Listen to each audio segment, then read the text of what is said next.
Amigos del Círculo Magenta, estamos hoy aquí con Alejandro Fuentes, hola, Ramón, director de Código Magenta. Hola, Rodrigo. Y con Rodrigo Carvajal, director editorial en Código Magenta. Está Ramón. Y pues estamos todos, ¿cómo decimos el término? Deslizados. Durísimo. En Nuevo León no se habla de otra cosa, es más, ni de Tigres ni de Rayados. Sí. Se habla de Tesla, de Elon Musk, Así es. de Samuel García y también del presidente López Obrador, que se quedó, como dicen en el rancho, chiflando en la loma, Así queriendo es. impedir que se instalara la planta de Nuevo León. Pero al final del día, como se hizo el anuncio ya en el Investors Day 2023 en Austin, Texas, Elon Musk dijo, va a México y va a Nuevo León. A ver, esto no es un anuncio cualquiera.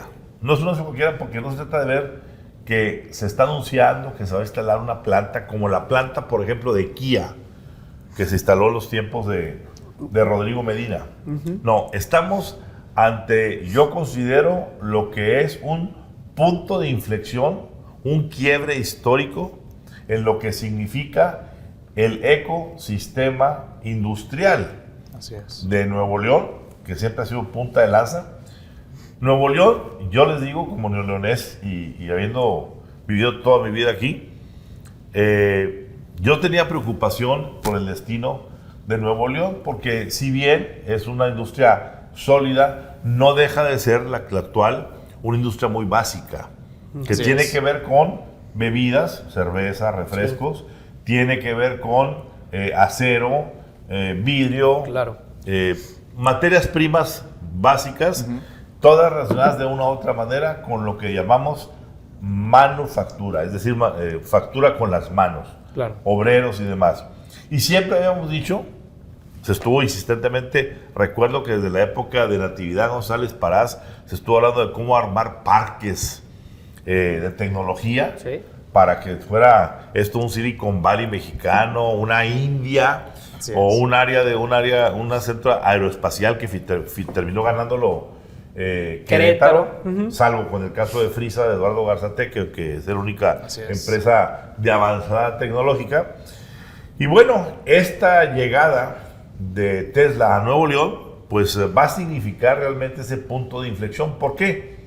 Porque no estamos hablando de cualquier planta, estamos hablando primero de un personaje como Elon Musk, que es un personaje de avanzada tecnológica. Es un hombre que hace, prueba, arriesga, tiene creatividad, se ha equivocado N veces, ha quebrado algunas veces y no le importa, y es lo correcto.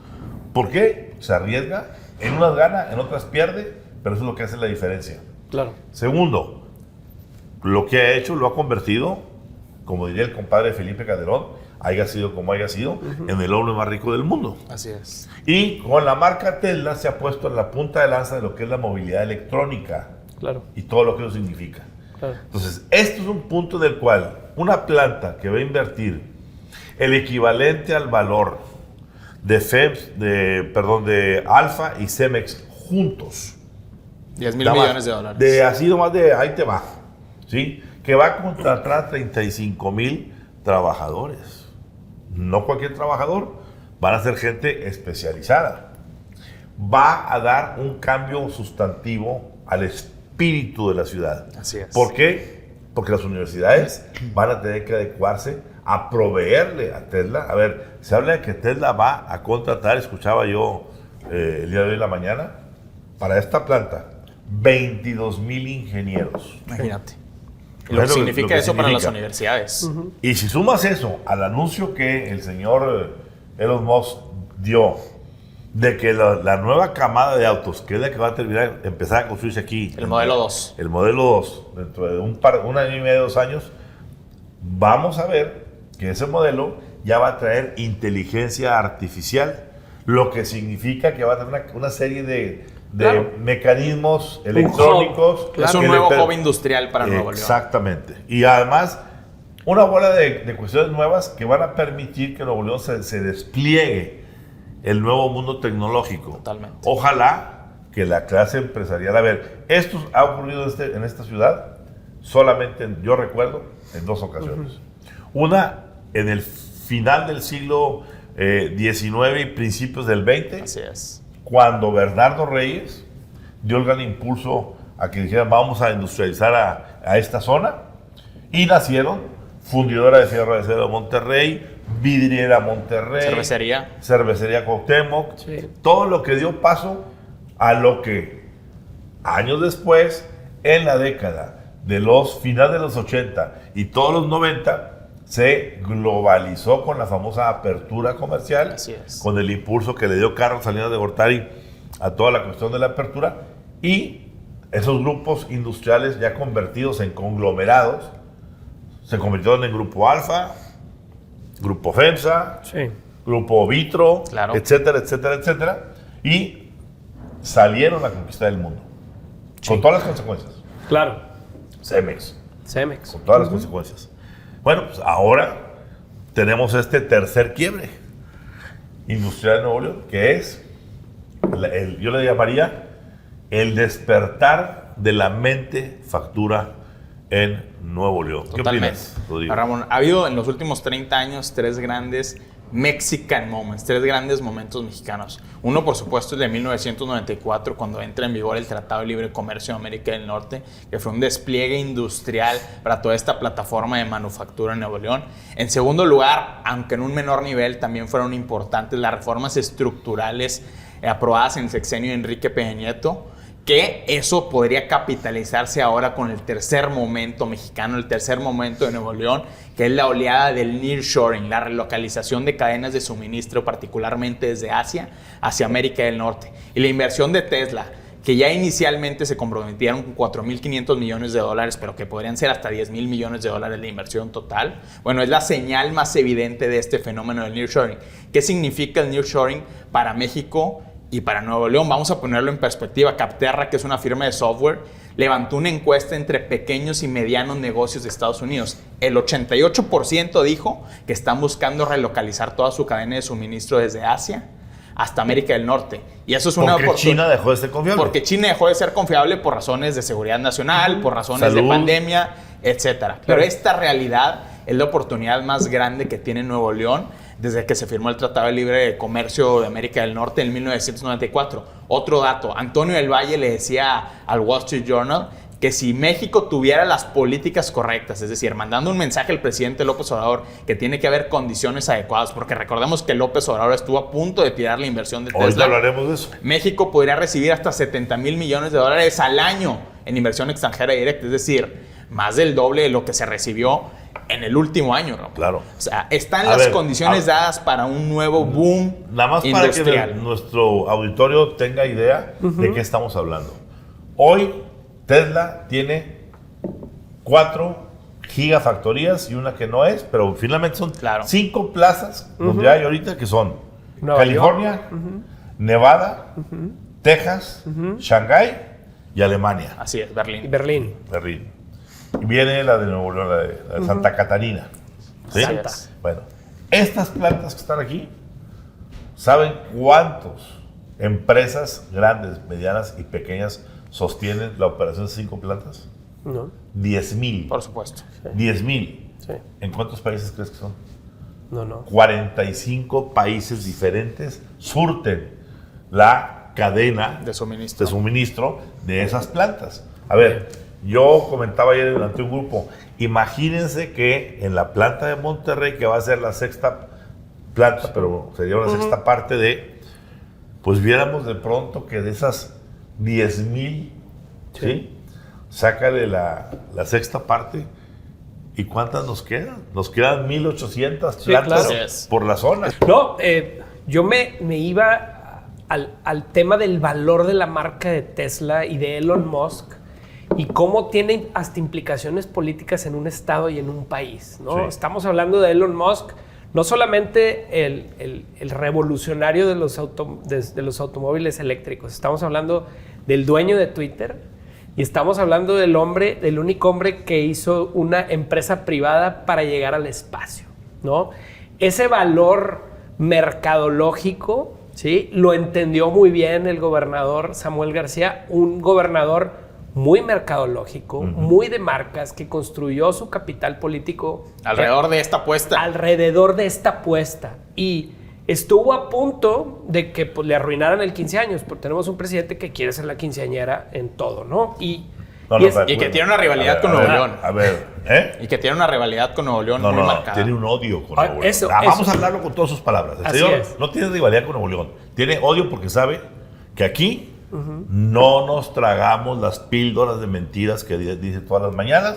Y él considera que aquí en Nuevo León está el epicentro de la resistencia al morenismo, a la cuarta transformación. Y él, todo lo que huela que Nuevo León crees que sea punta de lanza, él lo está. A ver, lo que fue el conclave de Chipinque con Echeverría, él lo ve en este momento. Entonces, no, y aparte, si él no se apropia de lo que sucedió en Tesla, que es lo que está haciendo toda la red de Andrés Manuel, vimos ayer a Claudia Sheinbaum tuiteando y decir, gracias, felicidades, presidente, por este por lo gran que logro. lograste. Porque, a ver, así es.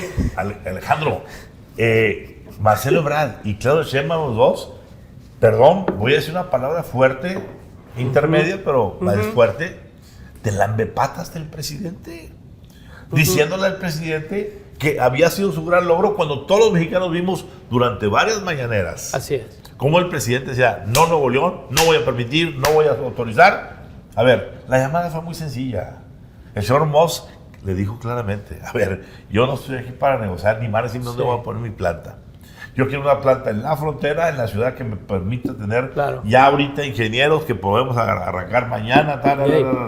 No se puede, goodbye.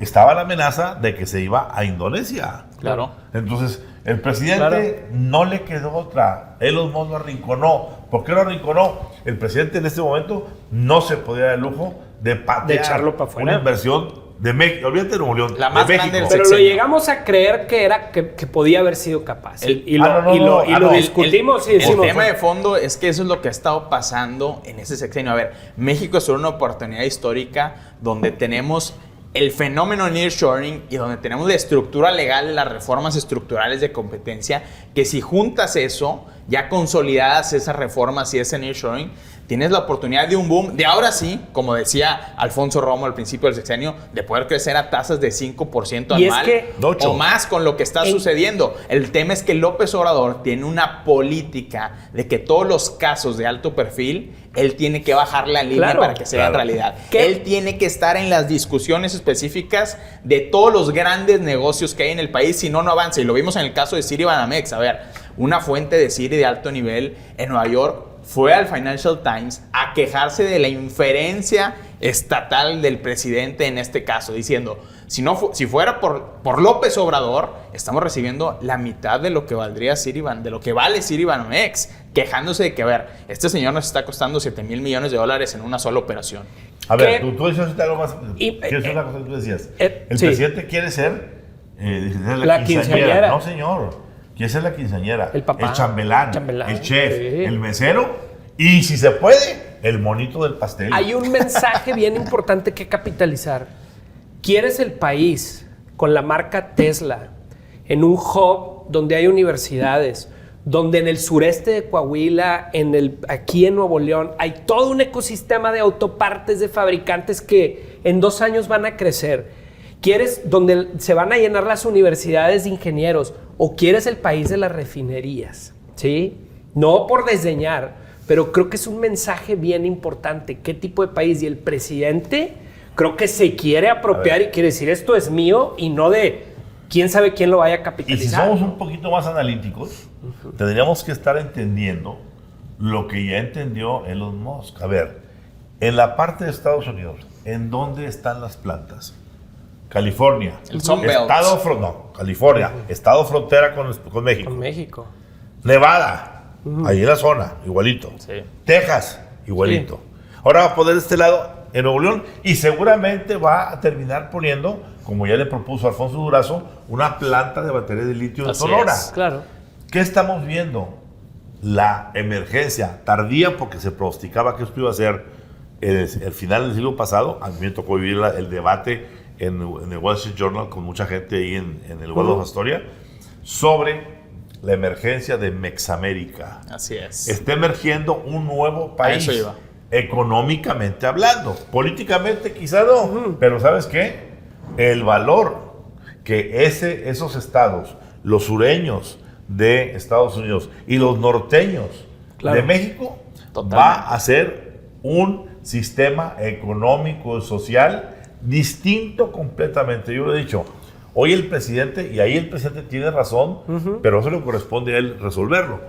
El trópico de Capricornio, hacia arriba, Zacatecas a la mitad hacia esa arriba. parte hacia arriba está desarrollándose del trópico de Capricornio para abajo, excepto México y Guadalajara, y parte del Bajío. Querétaro y parte del Bajío. Bajío, esa parte, esa lengüeta grande, pero todo el sur no hay nada que hacer ahorita, está en decrecimiento. Claro. A ver, Ramón, es importantísimo ver lo que dijo esta semana la secretaria de Comercio de Estados Unidos, Gina Raimondo, por cierto, una de las personas más brillantes del gabinete de Joe Biden, diciendo, ojo, esto no solo es un asunto de mercado, porque realizó un anuncio muy importante de nuevos subsidios a industrias estratégicas, a industrias de chips, a minerales raros, a vehículos eléctricos. Dice, esto no solo es un asunto de mercado, es un asunto de seguridad nacional. Claro. Y por eso la administración de Joe Biden está invirtiendo miles de millones de dólares en un monto histórico para hacer realidad este Mex América. Por eso es tan importante la presión que ha hecho Washington de que México tiene que alinear su política energética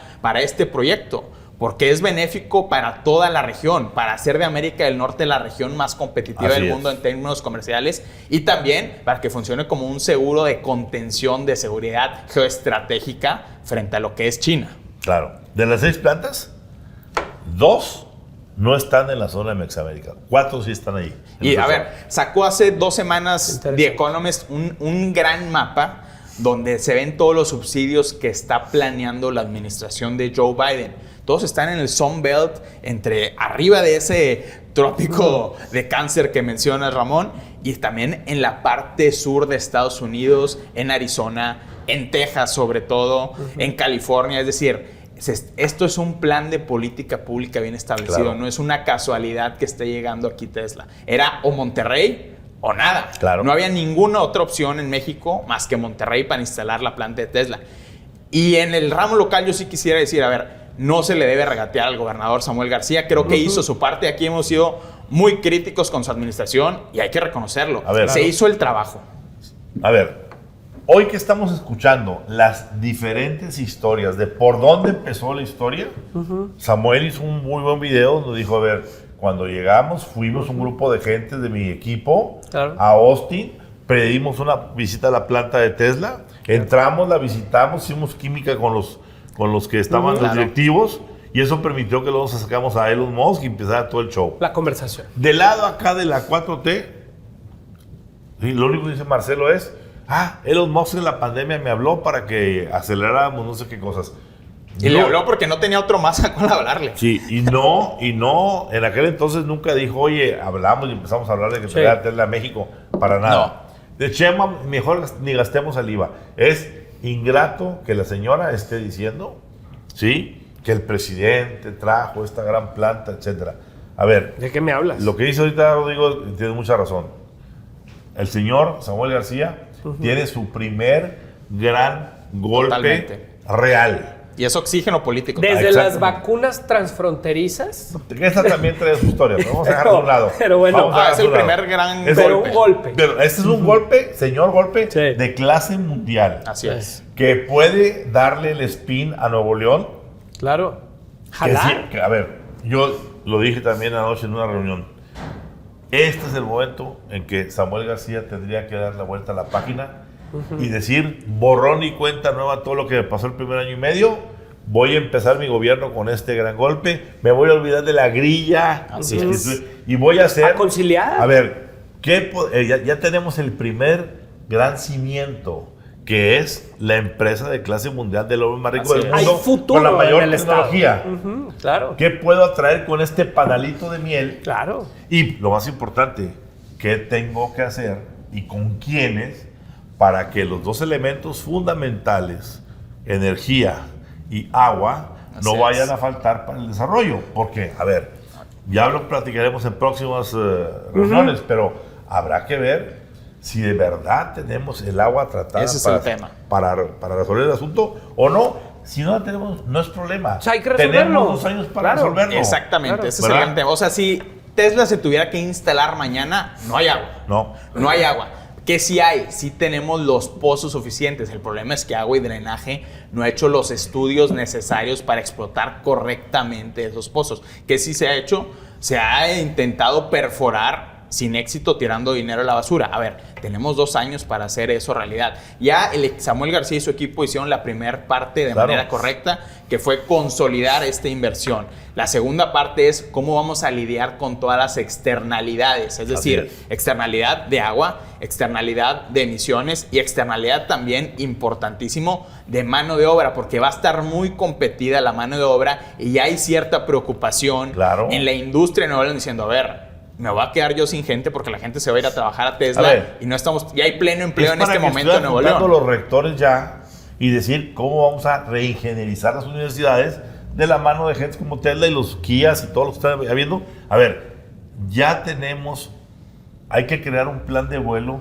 del nuevo Nuevo León. Así es. ¿Sí? Y Samuel le cayó bien puesto por lo que hicieron al principio esta cuestión. Que la aproveche. Y un tema importante, creo yo, Ramón, es que para que no le pase lo mismo que a Rodrigo Medina con Kia, que sea muy transparente, decir, a ver, estos fueron los incentivos que se entregaron a Tesla y que no se mantenga en secreto, porque si se hizo algo incorrecto y llega a salir, eso puede ser un golpe malo para este gran proyecto de inversión que representa Tesla. Y por otro lado, también calmar las aguas políticas, porque ya estamos viendo el mismo día que se anuncia la inversión de Tesla, en Santa Catarina, el alcalde Jesús Nava, que fue un panista que se hizo emesista, fue a la Fiscalía General de la República a denunciar a quienes van a ser sus 2 principales rivales políticos en la siguiente elección, que son el exalcalde Castillo y el exalcalde Víctor Pérez. Es decir, ya hay una disputa por todo lo que va a significar la llegada de Tesla en términos de dinero. Y aquí, a ver, la política tiene que entender que el proyecto económico y social va primero.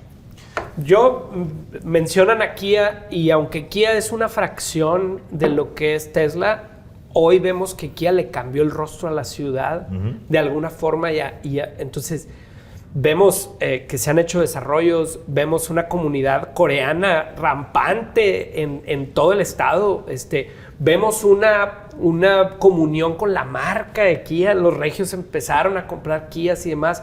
Entonces, si esto es una fracción, ya podemos empezar a ver los beneficios que puede traer a la ciudad. Es una oportunidad que no podemos dejar de desaprovechar. Pues por lo pronto cerremos esto diciendo que bravo por Samuel García y por su equipo que hicieron la ruta en el camino correcto. 2, malo por López Obrador y su gente, por el presidente, quienes tuvieron que recular y no tienen ni siquiera la hombría para admitir nos habíamos equivocado. Bueno, nada más agregar un tema, Ramón. A ver, lo dijo un analista para América Latina de Morgan Stanley, Goy Paiva, y dice, a ver, nosotros estamos viendo un escenario positivo para México a partir del 2024. De aquí al 2024 todavía nos mantenemos reservados. Pero del 2024 al 2030 sí vemos el boom, porque aunque gane Morena, que eso se tiene presupuestado en Wall Street, sí vemos que el próximo gobierno va a ser mucho menos ideológico y mucho menos estatista, más pragmático con el fenómeno del nearshoring. Muy bien, pues ya después conversaremos todo lo que ha estado pasando recientemente con Estados Unidos. Así es. Y la cuarta transformación. Pero por lo pronto, el asunto de que Tesla dijera voy por México y que termina diciendo voy por Nuevo León, no puede ser mejor noticia. Totalmente. Claro. Pues bueno, el segundo tema también obligado porque ha sido muy dramático. El presidente en esas mañaneras en las que ya realmente la gente educada, la gente pensante, la gente que analiza bien las cosas, pues ya se le fue al caño de la historia eso de que en México se acabaron las masacres. Así es. No hay masacres. Este asunto que pasó en Nuevo Laredo, en donde el ejército terminó por un asunto ahí que está en discusión, que si era una huida o no era una huida, terminaron muriendo 5 jóvenes, 2 sobrevivieron. Uno ya está relatando con todo detalle que lo obligaron a declararse culpable. Me recuerda a mí muchos de ustedes el asunto del TEC de Monterrey. Pónganles armas a los estudiantes, háganlos ver como gentes que estaban queriendo hacer una acción violenta. ¿Qué dices de esto, Rodrigo? A ver, el presidente López Obrador es el crítico número 1 de la política de seguridad de Felipe Calderón, de lo que se vivió el terror en los días de la guerra contra las drogas entre 2006 y 2012. Y es precisamente lo que seguimos viendo en Nuevo Laredo. A ver, tenemos una acusación del Comité de Derechos Humanos de Nuevo Laredo de ejecuciones extrajudiciales a manos del ejército, donde uno de los sobrevivientes le narra a esta organización de derechos humanos presidida por Raimundo Ramos, que es un activista que durante muchos años ha denunciado este tipo de asuntos, que el ejército ya tenía sometidos a 2 personas y le dieron disparos en la nuca. Estamos hablando ya de crímenes de lesa humanidad, que el presidente López Obrador no está tan convencido de la versión del ejército que él ya públicamente en la mañana dice que pase lo que tenga que pasar, se tiene que llegar a las últimas consecuencias de la investigación y yo no voy a meter las manos al fuego por nadie. Ya para que el presidente no defienda al ejército en este caso, es que es un asunto demasiado serio y es un asunto que exhibe las consecuencias de la militarización, las consecuencias de poner a la población civil en roce constante con las Fuerzas Armadas. Ese es el gran problema de fondo. Alejandro. Yo veo que vamos a seguir fracasando si tenemos esa visión dogmática de la seguridad en el país, ¿no? Como bien dice Rodrigo, la visión de Calderón y Fox sacaron al ejército en las calles y nos pusieron en estado de guerra, ¿no? Por eso reaccionamos y hacemos una política de abrazos y no balazos. Pero lo cierto es que los militares siguen en las calles y está justo en el momento en el que cuando se le ha metido dinero, poder, se le ha metido inteligencia, herramientas a la seguridad, pues estamos viendo a Genaro García Luna detenido en Estados Unidos, bueno, ya declarado esperando una sentencia. Es decir, ¿cómo se resuelve el problema de la seguridad en México? No lo sé. Lo cierto es que este tipo de situaciones hablan del fracaso de cómo estamos viendo la seguridad. Ni Fox, ni Calderón, ni el presidente.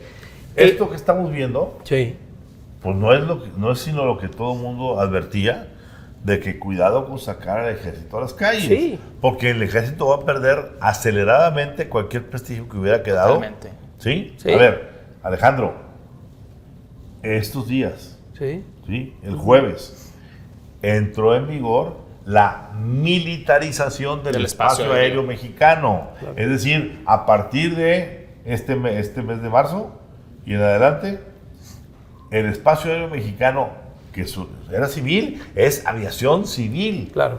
Pasa a manos también de los militares para acumularlo a las aduanas, sí, a las... ¿cómo se llama? Los proyectos de infraestructura, llámese Tren Maya, llámese AIFA. A ver, ¿en qué momento un país, como dicen, civilizado, de ahí viene también civilizado, con gente civil, sí, se los militarizó? ¿En qué momento el presidente le entregó todo? Y ahí están las consecuencias. A ver, Ramón, sí, dos cosas muy importantes. Uno, ¿cómo reacciona el ejército a la noticia de esta masacre? ¿Activan o se activa o alguien activa en redes sociales utilizando bots una campaña de información o de desinformación, porque no está claro el asunto, de que los asesinados eran sicarios? Claro. Sí, no sabemos ni siquiera quiénes eran. Suben y ya había fotografías. fotografías de personas con armas Claro. largas diciendo ellos eran y ellos dispararon. A ver, el Comité de Derechos Humanos de Nuevo Laredo dice: estas personas no iban armadas. El propio presidente López Obrador dice: aunque fueran sicarios, no tendrían por qué haberlos asesinado de esa manera. Entonces viene esta reacción de criminalización utilizando presuntamente recursos del Estado, una operación de redes. Es gravísimo. Y número 2, lo que comentabas de la militarización. A ver, el presidente López Obrador, y lo decía esta semana en un excelente artículo que yo recomiendo en The Atlantic, de la escritora Anne Applebaum, una escritora que dice: a ver, hay paralelismos entre los problemas de militarización y erosión de la democracia de Polonia, de Hungría, de Venezuela, ahora de Israel, con lo que yo estoy viendo en este momento en México. Y dice: el presidente López Obrador está tratando de blindar este creciente autoritarismo con su relación con el ejército. ¿Dónde lo vemos más importante? A ver, en el Istmo, en el Tren Maya y en todas las nuevas bases militares que se están construyendo en el sur. específicamente en una zona donde se concentra el 80% de las reservas probadas de petróleo Claro, mexicano. Es decir, claro. esto es un proyecto primero político, pero después también económico, donde las Fuerzas Armadas tienen un rol preponderante. Y démosle gracias a Dios que hasta ahorita, el famoso ferrocarril transísmico Así es. no se los han entregado a ellos, hasta ahorita. Hasta ahora. Porque hay una concesión privada por ahí metida, Así es. etcétera, y se impide. Pero, regresando acá al caso de Nuevo Laredo, pues esto no es más que la consecuencia de entregarles todo el poder a los militares para que hagan con la seguridad lo que ellos quieren. Eso es importante porque a cualquier municipio que te vayas de este país, y sobre todo donde hay problemas de crimen organizado, si no existe el ejército, no existe ninguna ley. El fracaso de las policías locales los rebasa el poder económico, político y de violencia que tiene el crimen organizado. Aquí lo vivimos. Plomo o plata. Sí, asesinaron aquí un alcalde de Santiago, Nuevo León. Muy conocida la historia en ese sentido, porque también el otro lado es ese. Está puesta la mesa para los militares porque hay un fracaso y tenemos al secretario que duró 12 años en el control de la seguridad de este país, lo tenemos en una corte en Estados Unidos. Es decir, entiendo la parte de la militarización, pero por otro lado es por dónde se empieza a construir una política de seguridad desde los municipios. En Nuevo León hay casos. Escobedo con Clara Luz Flores, que ahora está el secretariado ejecutivo. En el secretariado ejecutivo, las policías de proximidad, esos experimentos Fuerza que Civil se en han Nuevo hecho, León. Fuerza Civil en Nuevo León. Pero te sales a los estados y te vas a Nuevo Laredo. Y yo me puse a investigar y veo los comentarios de lo que tú dices. Pero también ves a la gente diciendo... Vete a Guanajuato. Vete a las ciertas áreas de Jalisco donde Vallarta es tierra de nadie. Así es. Entonces, eso es el caldo. A ver, esto para es los un tema militares es la mesa puesta. estructural y no es un tema de partidos. No. Cuando Francisco García Cabeza de Vaca era el gobernador, su principal fuerza de seguridad era el Grupo de Operaciones Especiales. Un grupo de operaciones especiales muy cercano a la Marina, un grupo de operaciones especiales entrenado incluso por elementos de Estados Unidos, porque el exgobernador panista tenía una relación muy cercana con el actual gobernador de Texas, Greg Abbott. Llega Américo Villarreal de Morena a la gubernatura y dice: yo no confío en el Grupo de Operaciones Especiales. Entonces los neutraliza. ¿Qué hace? Le da más poder al ejército. Claro. Ya había sucedido que el Grupo de Operaciones Especiales había cometido la presunta desaparición de 45 personas, un caso que llegó a la Fiscalía General de la República, que también hay un fracaso en el aparato judicial, porque de las 35 carpetas abiertas solo se judicializaron 3, Sí. es decir, ahí hay un fracaso. Pero la política es la misma, a pesar de que era Marina y ahora es Ejército. Y no le quites el factor de lo que ha estado pasando en Matamoros. Totalmente. Donde la Extorsiones. ciudadanía está quejándose abiertamente de los cobros de piso, extorsiones, una cantidad impresionante de delitos que aparentemente ninguna autoridad está interesada ¿Sí? ¿Y qué hacen? en que se Claro. resuelvan. Entonces, esta parte que tú mencionas de quedar contemplativo ante una nueva realidad, yo creo que el gobernador Américo Villarreal tendría que dar su golpe de timón para poder sentirse dueño de la silla que ostenta, para que pueda verse en Tamaulipas. A ver, de cómo enfrente y exige el gobernador que se resuelva este caso de los militares, va a depender mucho de cómo se le va a respetar o no como gobernador. Pues por lo pronto, entró con nubarrones muy oscuros. Así es. Y esto está generando tormenta con vientos de huracán. Bueno, pues por lo pronto la primera reacción es pésima, por no decir indignante.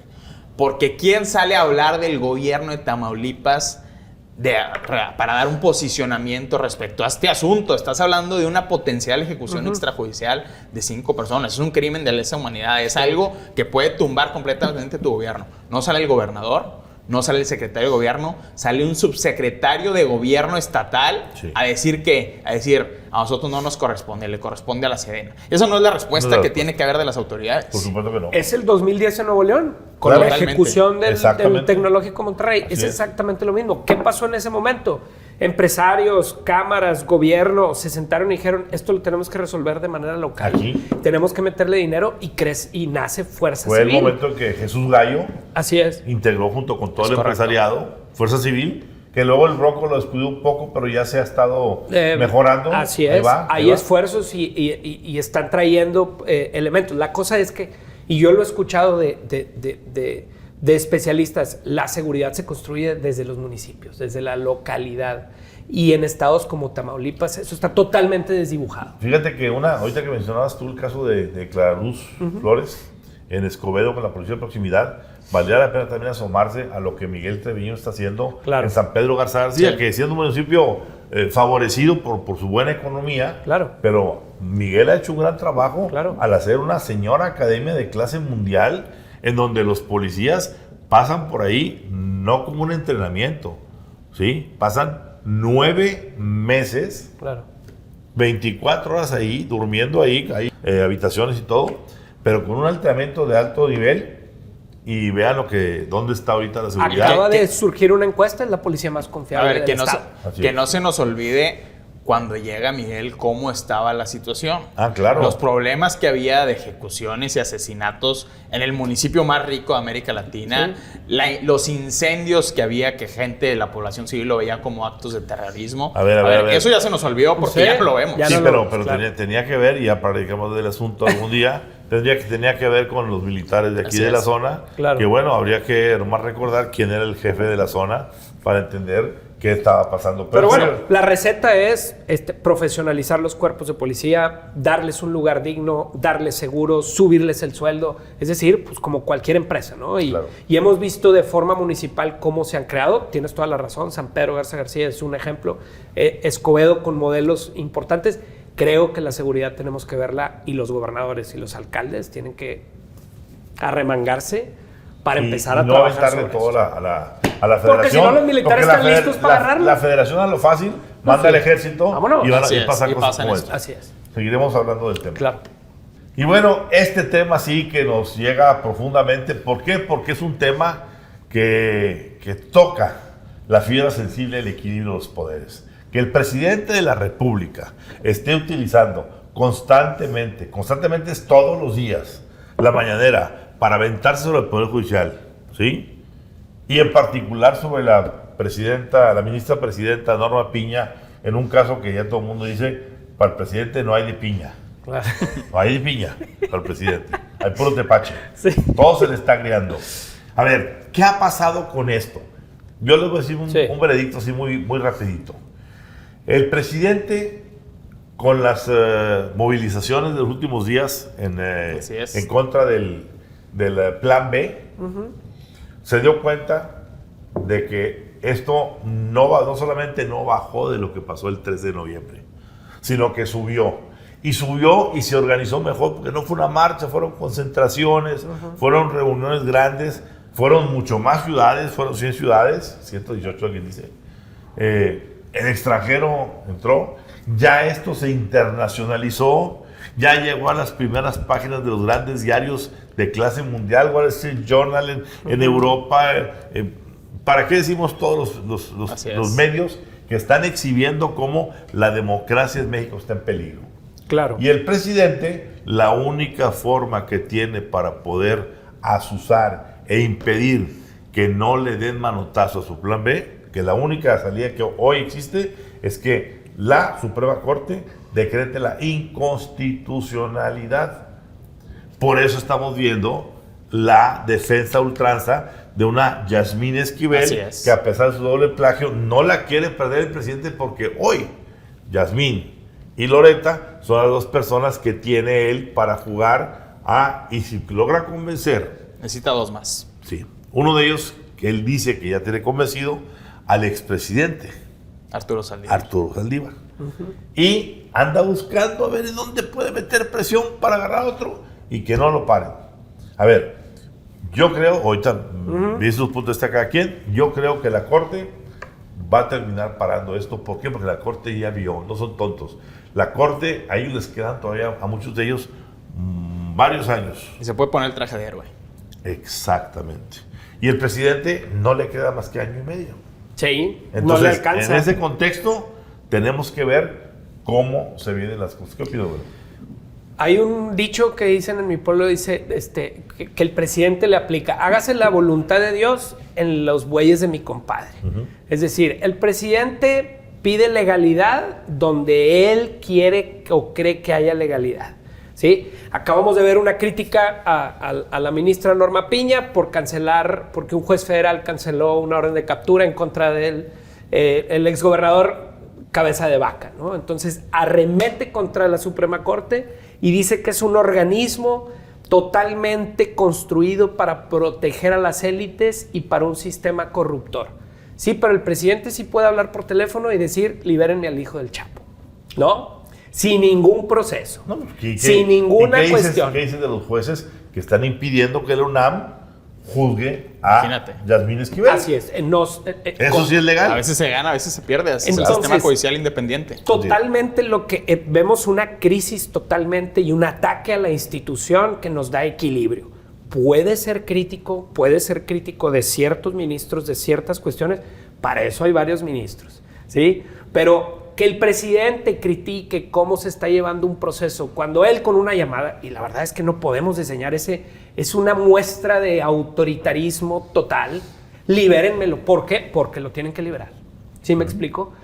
Pero en los otros casos, pues no, es un sistema corruptor. Entonces, vemos que el presidente, el ataque, el adueñarse constantemente de las instituciones que les dan sostén, ya tiene a los militares, Ramón. Claro. Va por el aparato electoral, ¿sí? Muy importante para garantizar su continuidad, y la Suprema Corte, ¿no? Ha intentado... ¿Y el Congreso es de él? Y el Congreso es de él. A ver, la necesidad inmediata que tiene el presidente López Obrador en relación al Poder Judicial es, como bien lo comentas, que paren, más bien, que no se admitan estas controversias constitucionales relacionadas con el Plan B, que se le dé libre paso al Plan B. Pero hay un escenario todavía mucho más extremo. No digo que sea el escenario más probable, pero sí es un escenario que se tiene que considerar. Y lo digo con base a lo que ha estado declarando Lorenzo Córdoba y Ciro Murayama, los dos consejeros electorales más importantes, bueno, no más importantes, los más mediáticos. Y más influyentes. Y los más influyentes, y que ya se van en abril los dos. Ellos dicen, a ver, con este Plan B estamos en riesgo de una crisis constitucional, estamos en riesgo de una anulación de los comicios porque se van a despedir a más de 2,000 personas que son necesarias para capacitar a funcionarios de casilla para instalar las casillas. La ley te dice, si no se instalan el 20% de las casillas, tiene que declarar la anulación de los comicios. ¿Qué dice Ciro Murayama? Dice, esta es la primera vez desde 1910, y lo declara así, que existe la posibilidad de que no se instale el Congreso de la Unión en la siguiente elección federal. ¿Qué significaría eso? Significaría una crisis constitucional que deja un vacío de poder. Ese vacío de poder, ¿quién lo llenaría? Un autogolpe desde el Poder Ejecutivo. La ciencia política... Disfrazado de prolongación. Disfrazado de prórroga o prolongación. Claro. ¿Qué te dice la ciencia política? A ver, un autogolpe solo es exitoso si tienes dos elementos, o al menos uno de ellos. Pero dos elementos son súper necesarios. Uno, las Fuerzas Armadas, militarización. Y dos, el Poder Judicial que te avale. A ver, el autogolpe en Perú no fue exitoso porque hubo una resistencia en el Congreso. Aquí no habría resistencia en el Congreso. ¿El de Venezuela sí? Y el de Venezuela sí. Pero también en Perú hubo resistencia desde el Poder Judicial. Claro. Por eso el presidente, con estos paralelismos, ataca un día sí y otro también. Y esto es tan grave. Por eso el presidente está tan indignado con Perú. Porque Así es lo que él no quiere ver para él. Claro, Así es el Sí, sueño frustrado. No es para recordarle a nuestro auditorio. En Perú, donde también hubo corrupción de Odebrecht. Totalmente. ¿Sí? Sí. Decenas de ingenieros y constructores que participaron en lo que allá llaman las coimas. Así es. Los moches, los sobornos, los moches. ¿Sí? Fueron a parar a la cárcel. Claro. Privados. Claro. Olvídate de los públicos. Expresidentes. Expresidentes 3. ¿No? O sea, a ver. Hay un sistema judicial que sí manda a llamar a cuentas, como dice Rodrigo. Y que evitó el autogolpe de Pedro Castillo. Exactamente. Sí. Como no le gustó al presidente López Obrador, dice, no vayan a querer agarrar el modelo peruano, agarren mejor el venezolano. O el buqueliano, en estado de excepción que tiene ya. Yo creo que Bukele hay que tratarlo aparte, Sí. porque es un caso muy debatido, yo creo que... Para otro tema. Para otra ocasión, vale la pena. Pero en el hablarlo. tema Norma Piña, Eso. es tan grave el asunto que esta semana empezó a circular en redes sociales redes sociales vinculadas a esta operación de bots de Morena, amenazas de muerte contra Norma Piña, y eso hay que denunciarlo tajantemente en todas sus palabras. Eso desde el lado de las redes sociales, pero desde el lado político, como ya lo habíamos comentado hace unas semanas, hay una insistencia en tratar de vincular a Norma Piña y a su equipo con un presunto caso de espionaje vinculado a Pegasus. Es decir, están intentando por el frente de la mañanera, por el frente Pegasus, por el frente de la operación de bots de redes sociales, demeritar y manchar al Poder Judicial y a su presidenta, que es Norma Piña. Pues está claro que el presidente está llevando a su playa su frase acuñada alguna vez, que hoy la veo inconclusa, incompleta. Esa frase de al diablo con las instituciones. Sí, claro. Porque debería ser al diablo con las instituciones que no piensen como yo. Así es. Nos vemos en la próxima. Sale.